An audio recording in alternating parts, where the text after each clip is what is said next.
Halo Sismolers, di video ini kita akan membahas tentang pentingnya Unicode dalam pemrosesan teks.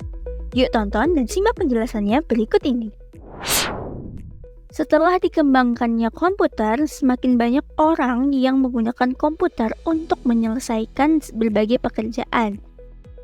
Pengguna komputer ini bukan hanya dari negara yang menggunakan bahasa dan huruf Latin saja, melainkan dari seluruh negara di dunia dengan bahasa dan huruf yang berbeda. Hal ini dikarenakan penggunaan huruf di dunia bukan hanya huruf Latin saja, tapi juga ada huruf Cyrillic, Hangul, Arabic, Syllabrius, Abugidas, Logographies, dan masih banyak lagi. Nah, dari beragam penggunaan huruf di dunia inilah muncul ide agar komputer juga dapat digunakan untuk orang-orang yang menggunakan huruf selain Latin. Kemudian, dikembangkanlah standarisasi pemberian kode nomor setiap karakter untuk jenis huruf yang berbeda-beda, yaitu Unicode. Unicode ini bertujuan untuk memungkinkan aplikasi komputer multibahasa. Misalnya, dalam proses translasi bahasa, Unicode ini memproses teks untuk diterjemahkan ke dalam bahasa yang dituju.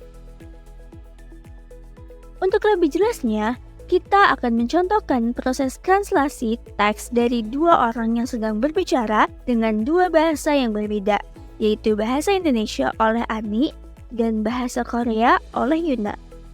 Ani dan Yuna menggunakan translator Earbuds untuk membantunya dalam berbicara dengan fasih dan menerjemahkan bahasa secara real-time sehingga kalimat yang diucapkan dapat langsung dimengerti.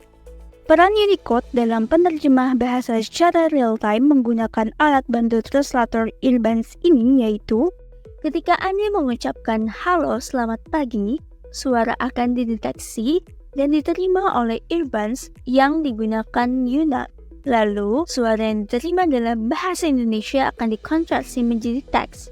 Kemudian, teks akan disimpan dan diproses untuk menemukan terjemahannya ke dalam bahasa Korea, di mana Unicode berperan dalam proses penerjemahan bahasa dari bahasa Indonesia ke bahasa Korea. Nah, dari teks yang telah diterjemahkan inilah yang nantinya akan dikonversikan kembali menjadi suara dalam bahasa Korea. 안녕 좋은 아침. 안녕 좋은 아침. Sehingga Yuna dapat mengerti kalimat yang diucapkan oleh Ani yaitu sapaan halo selamat pagi.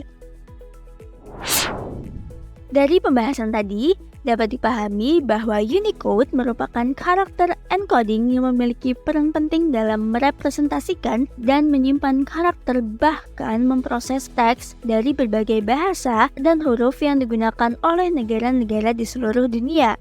Sehingga kita dapat mengerti pesan maupun informasi dalam berbagai bahasa yang disampaikan melalui teks dengan mudah. Nah, itu dia penjelasan dari pentingnya Unicode dalam pemrosesan teks. Semoga bermanfaat dan sampai jumpa di video selanjutnya ya Sismolers. Terima kasih.